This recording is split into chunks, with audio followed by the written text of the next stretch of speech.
अहो गॅजेटमधल्या नोंदी म्हणजे आरक्षण द्या हा कुणी शोध लावलाय, त्याचा सत्कार केला पाहिजे। खरं तर काय गॅजेटमध्ये लिहिलंय का हे सामाजिक मागास आहेत म्हणून? त्या रेव्हेन्यूच्या नोंदी आहेत। मग मला पुढे जाऊन असं म्हणावं लागेल त्याच हैदराबाद गॅजेटमध्ये बंजारा समाज एसटी मध्ये आहे।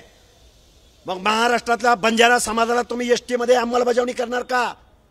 त्यामुळे एक प्रश्न सोडवायला जाऊन 10 प्रश्न निर्माण करू नका। द्या बंजारा समाजाला एसटी मध्ये आरक्षण।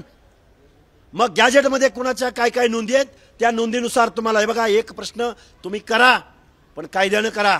बेकायदा भानगडी करायच्या भानगडीत पडू नका। मग कैकाडी समाज इकडे मुंबई प्रांतामध्ये विजयंती मध्ये आणि मध्य प्रांतामध्ये एसटी मध्ये, मग त्यांना देणार तुम्ही एसटीचं आरक्षण? अरे अनेक प्रश्न आहेत। त्यामुळे एक प्रश्न सोडवायला जाऊन 10 प्रश्न निर्माण करू नका। ओबीसीच्या आरक्षणाला धक्का लावण्याच्या भानगडीत तुम्ही पडू नका, नाहीतर ओबीसी बांधव रस्त्यावर उतरेल।